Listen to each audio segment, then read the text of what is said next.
Hello and welcome to the MS for Mama podcast. I'm your host, Abby Halberstadt, happy wife, mama to 10, Bible-believing Christian, and we're going to do an episode for this month of Whaddya Wanna Know Wednesday podcast style.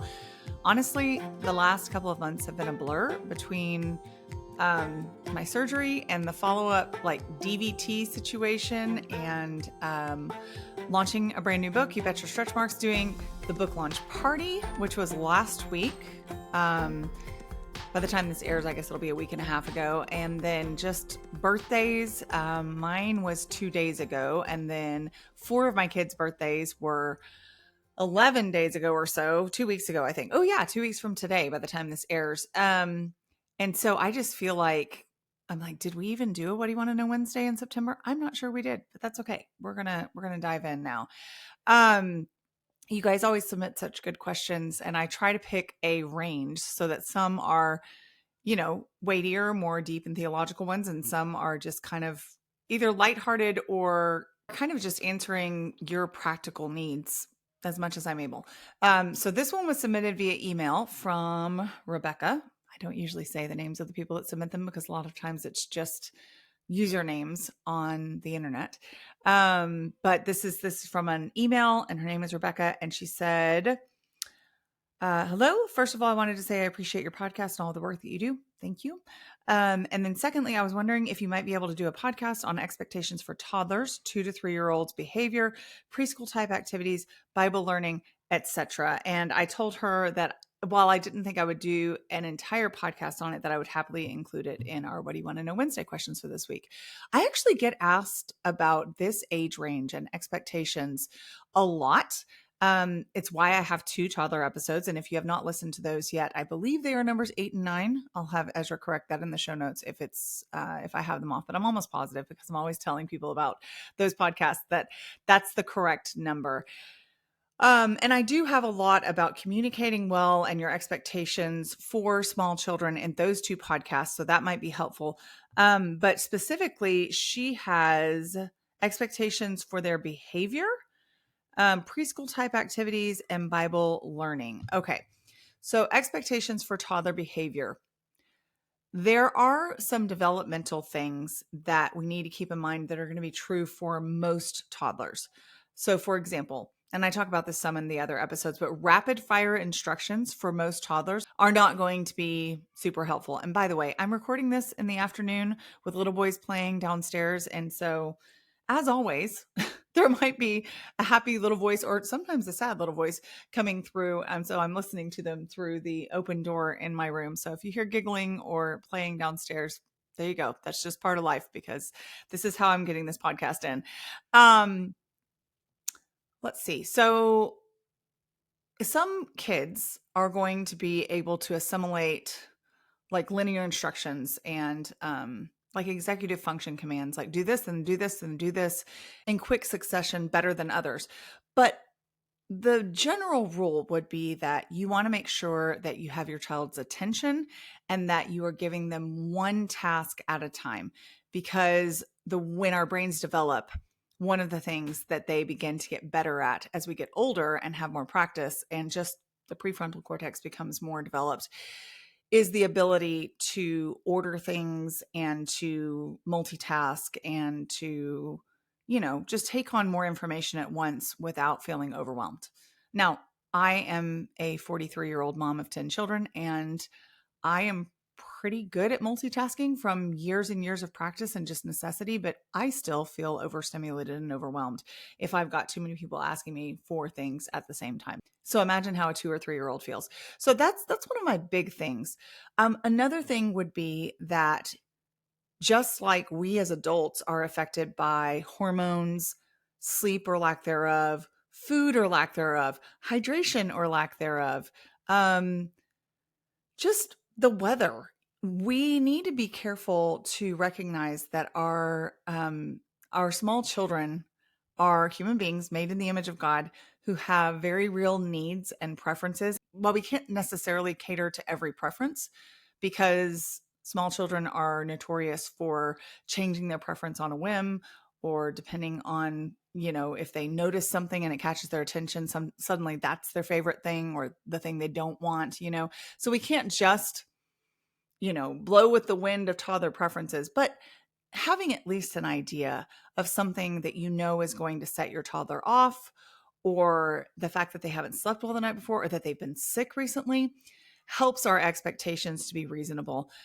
So that if they are melting down regularly, or if they are shooting off like a rocket or are slower to respond, that we can show some grace there, but still work with them to practice listening well, obeying mama, being considerate to others, learning to emotionally regulate.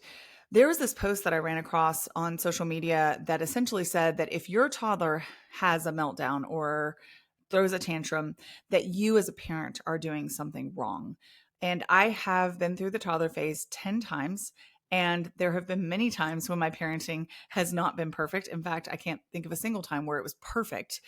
But there have been many times when I really did make great efforts to be prepared, to take developmental considerations into my mind, to, know my toddler's heart and preferences and cater to them. Yeah, sure. And order my actions so that they would not be, the Bible tells us not to exasperate our children.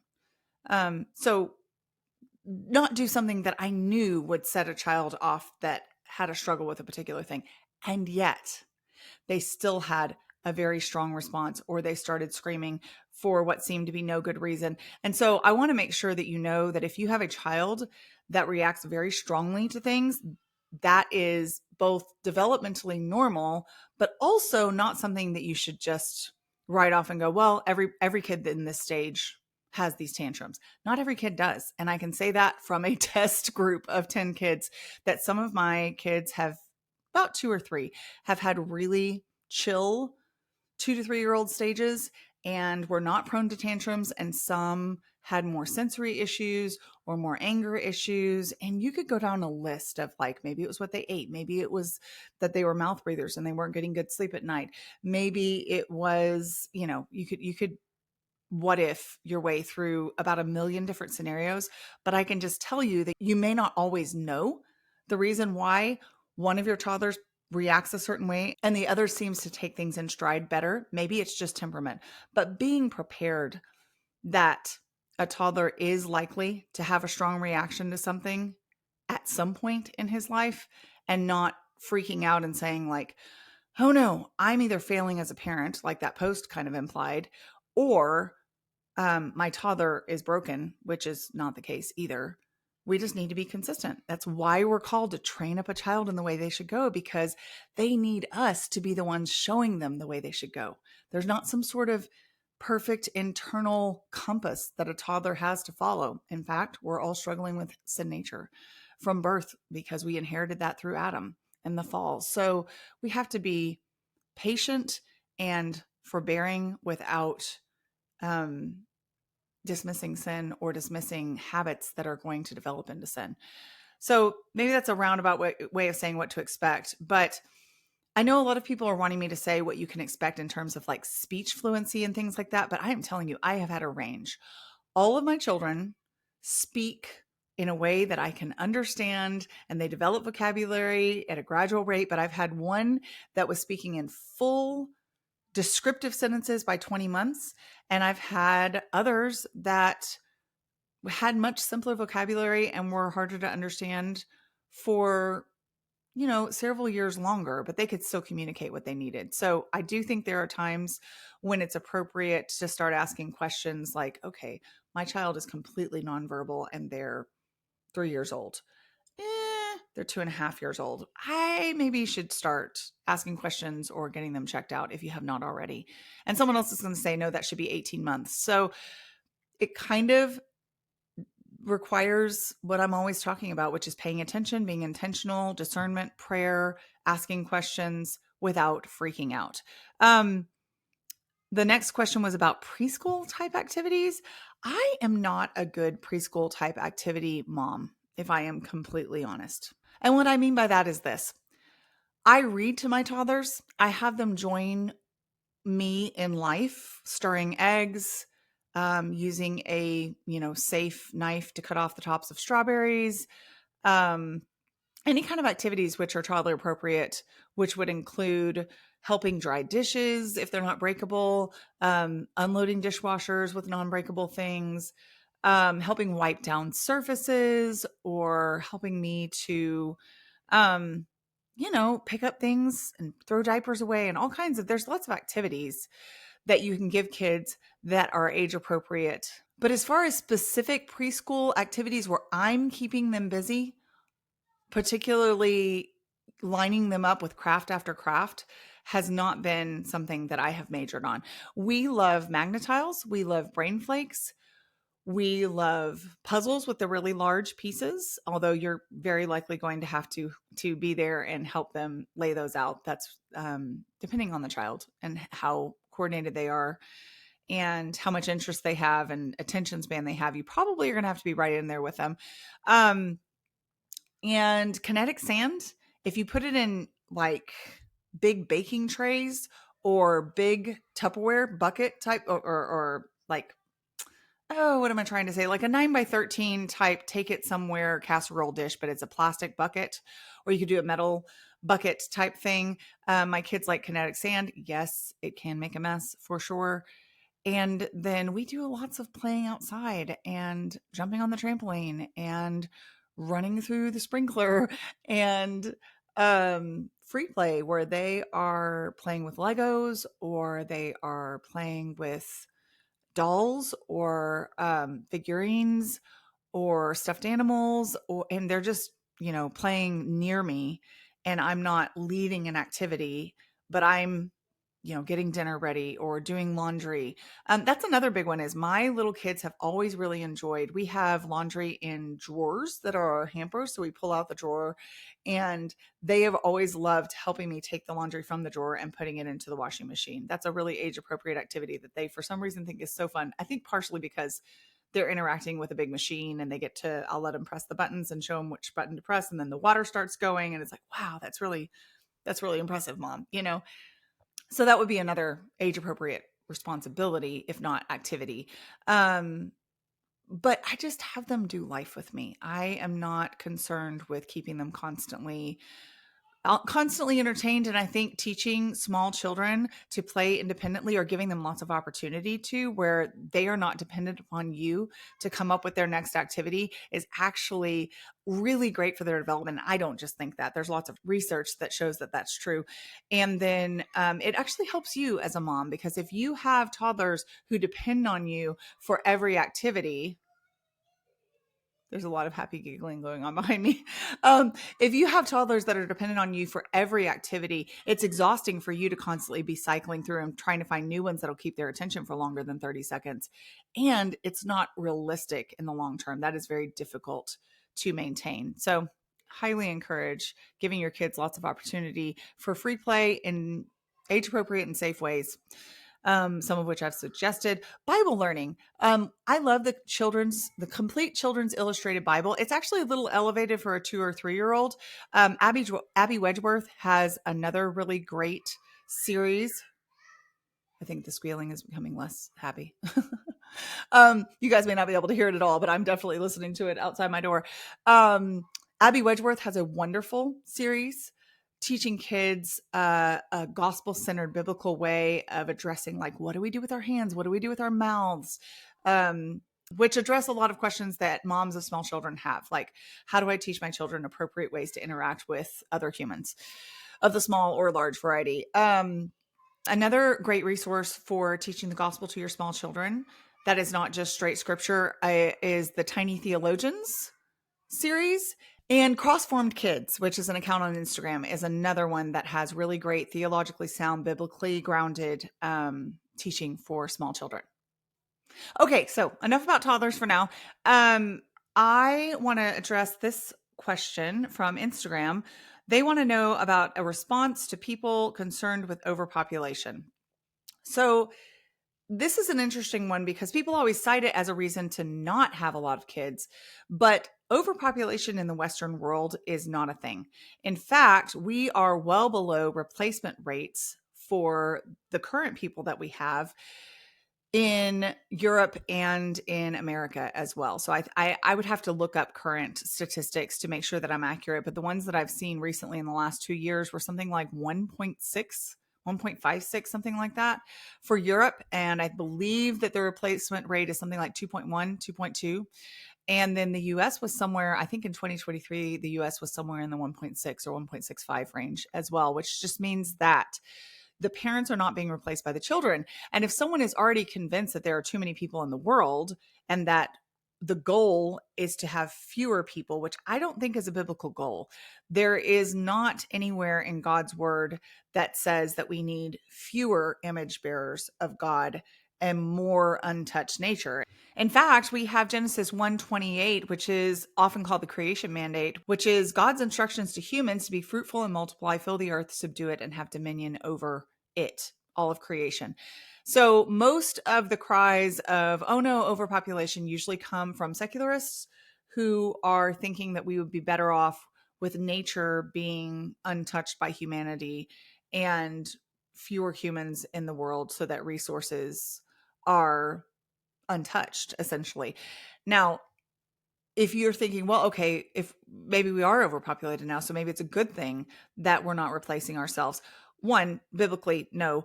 Two, practically speaking, no. We have countries like China who has very historically, well, at least for the last 100 years or so, limited the number of children that people can have. And now they're trying to incentivize people to have more children as they're recognizing that their future workforce is dwindling and that they're going to have a very hard time filling the spots and producing the food and having the industry and replacing people who are doing creative things to advance order and joy, honestly, in humanity.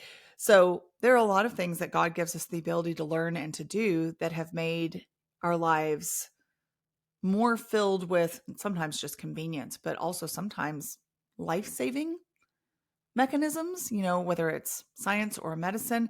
And so to say, okay, we just need fewer humans is also to say we need fewer people who will contribute to the world. And I don't think that that's wise. And some countries are starting to understand that it's not wise and that they're going to be worse off in the future if they do not have a turnaround in population growth in their countries. Interestingly enough, I would add that China is seeing a lot of pushback from some articles that I've read from their citizens who are refusing to have more children when in the past they were not allowed to have more children because they have now been trained to see children as a burden and as a hindrance to time spent on themselves, to money that they don't want to spend, or I guess it's not a hindrance to, well, it is a hindrance to be able to spend money on yourself.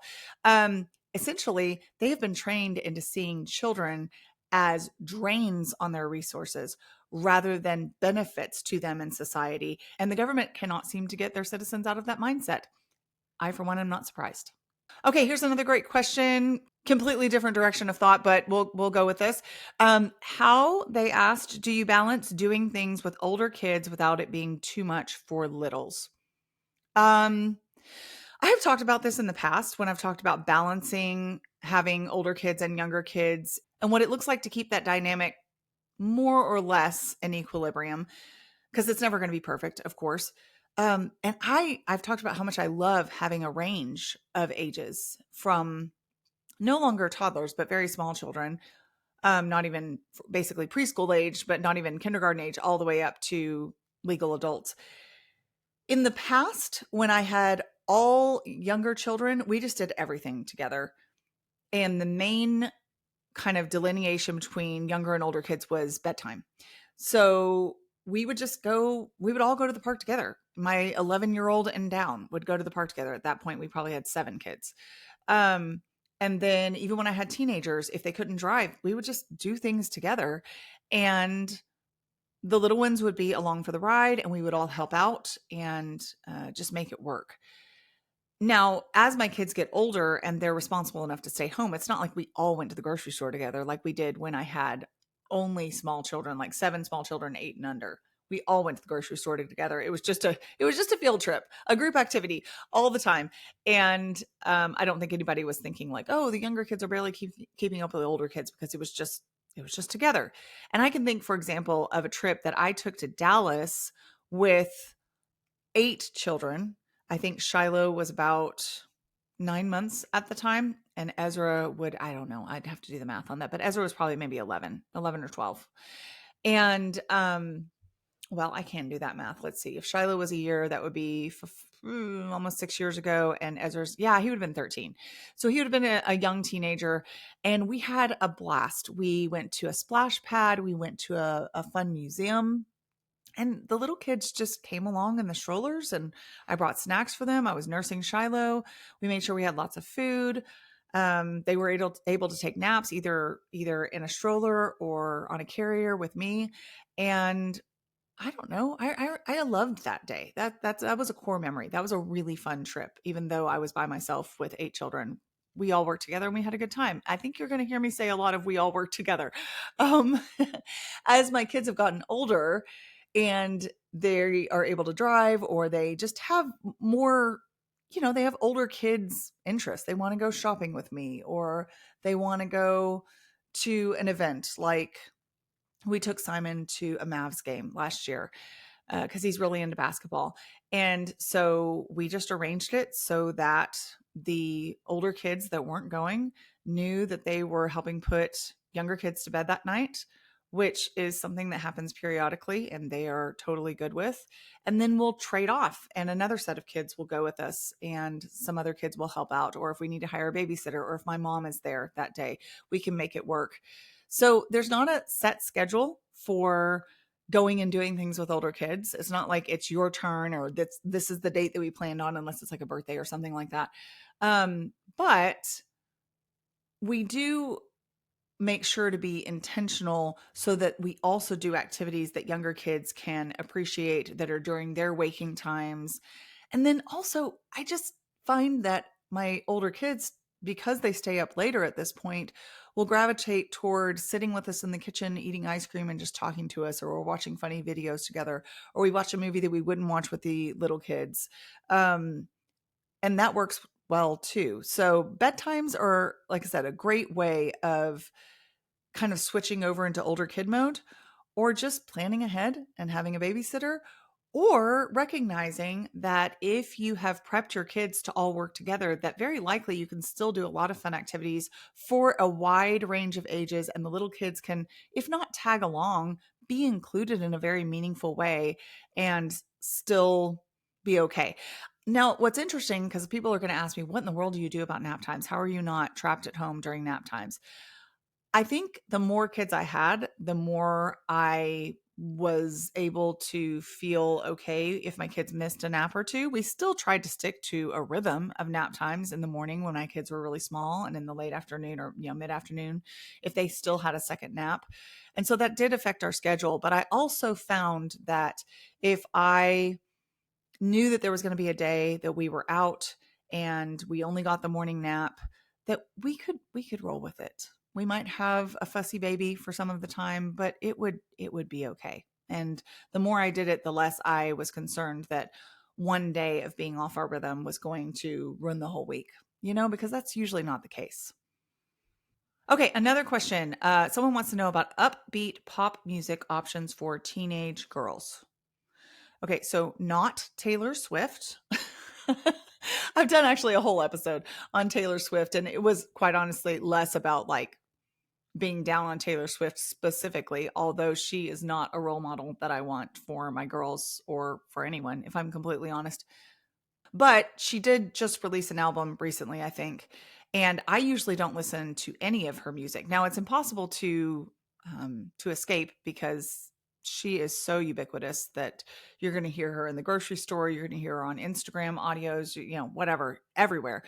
But I actually, interestingly enough, today had seen kind of some feedback on her lyrics and how they were really tipping over into, I think they've honestly been in the inappropriate category for a while, but were being more in your face, had more profanity, had more outright sexual content than just innuendo.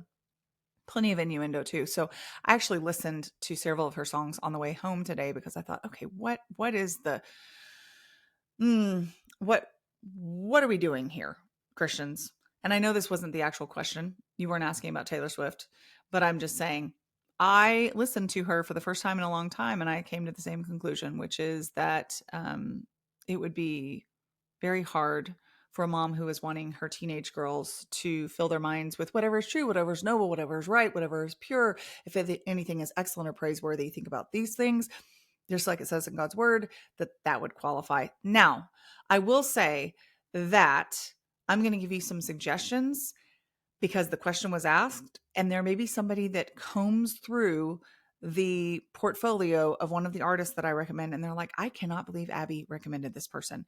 So please understand that I am trying to recommend something in good faith for the songs that I've actually heard, because we are very picky choosy about any songs that we listen to. So, for example, there are some Ed Sheeran songs that we enjoy, but there are many that we skip. And you would have to use discernment. For example, Shape of You. We don't listen to Shape of You, but we do love his song Thinking Out Loud. And Supermarket Flowers is super sweet and sad. So it's a pick and choose type of thing. Let me think. Another one that has some songs, I haven't listened to very many of his songs, but has some songs that we enjoy, is Vance Joy. Ben Rector has some songs that we enjoy. Not all, obviously. Who else? Josiah Queen has that folksy style, but he is actually a Christian artist. Forrest Frank is a fun one, also a Christian. Matt Carney is one that we really enjoy, and almost all of his lyrics are very clean. I've listened to a lot of his songs. Sarah Bareilles, I think is how you say her last name, is an artist we enjoy a lot. But again, not every song. We listen to some Adele songs and not some other Adele songs. Who else do we do? Lauren Daigle is Christian, and I enjoy her style. She's very Adele-ish, and her lyrics are good. Those are the ones that are coming to me off the top of my head. And I'm sure I could go on because my kids do have songs that they find and introduce to me, or, a friend from their homeschool co-op recommends something and they ask if they can listen to it and we try it out. Noah Kahan has a couple of songs that we listen to that we enjoy. So I think we tend toward kind of singer-songwriter, folksy, just happy music. And that's what this question was about. I think it was asking for upbeat pop music. So there you go. Those would be some of my suggestions. Not an exhaustive list by any stretch, but also not a blanket endorsement of every artist. I feel like I have to say that over and over again, because I remember one time I said some of our favorite read alouds, and one of them was the Penderwicks. And I did give some caveats and some disclaimers, but I didn't specifically say something about the Penderwicks. And someone came into my inbox and was like, I cannot believe you recommended the Penderwicks. I'm very offended by this, that, or the other about it. And I was like, yeah, I could see how that would not be everybody's cup of tea. So I just have to give the disclaimers. I have to. Another question. Okay, so this is one I get asked all the time, and I'm actually going to do an entire episode on this. And I may have even mentioned doing another episode on this, and you're probably like, we'll get to it, Abby. But we've had a lot of great episodes that I've had lined up already. And so I have not gotten to it yet. But this question was, how do we talk to our kids about modesty? And the short answer is we talk to our kids about modesty from a biblical perspective. For example, from 1 Corinthians 12, where it talks about particular parts of your body having particular honor that we show by covering them up, essentially. And then that's the physical manifestation of it. But of course, we're talking about it as being a heart issue. I think one of the main reasons why we have people that don't show honor to certain parts of their body by giving them clothing or appropriate amounts of clothing is because of insecurity, but also because of lack of modesty of heart. So if the desire is for attention, and that could come, like I said, from arrogance, or it could come from insecurity, there's this desire to draw attention there, which is not a modest heart posture. So we talk about that as well. We talk about showing consideration for others. We talk about honoring God in everything we do, eat or drink or wear or say. And so it's a holistic approach rather than a legalistic, your shorts are, and again, I just said shorts, and some people would think that are wearing shorts at all is inappropriate. So there's going to be a scale, there's going to be discernment, there's going to be wisdom and prayer and discussion and consideration of the standards that we are interacting with, which are going to be different around the world. But ultimately, it's going to come back to a desire to honor God and love Him and love our neighbors well. And I'll go into more detail than that when I do a full podcast on it. But that's the basis for everything we talk about when it comes to modesty.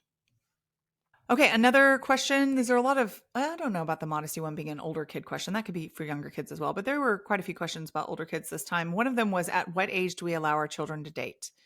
And I think it's important to define your terms. So it depends on what you mean by dating.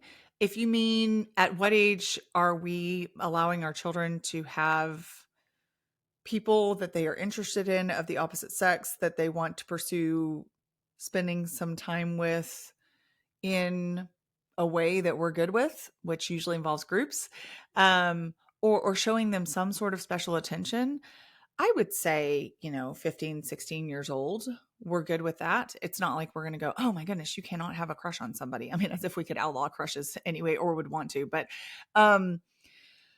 we're going to be having consideration for our older kids' feelings to say like, oh, okay, you find this person attractive, you are drawn to something about them, tell us more about that. We don't want to shut down lines of communication or freak out just because they're not old enough to get married, or you're like, oh, well, where's it going to go? Because we do believe that the goal of getting to know someone of the opposite sex in a romantic way would be to see if they're marriageable material, not simply just to spend time, not simply just to pass time in someone else's company so that you're entertained. I don't see that anywhere in the Bible as a way of pursuing godly relationships with the opposite sex. So dating in a one-on-one, you're going to go off by yourselves together and have no accountability, is not something that we have actually done yet in our household. And we have a 19-year-old and an almost 18-year-old in our house. I dated the only other guy I dated besides my husband, Sean, starting at age 17, and we were allowed to go on dates individually. And that was, that was an age my mom felt fine with that.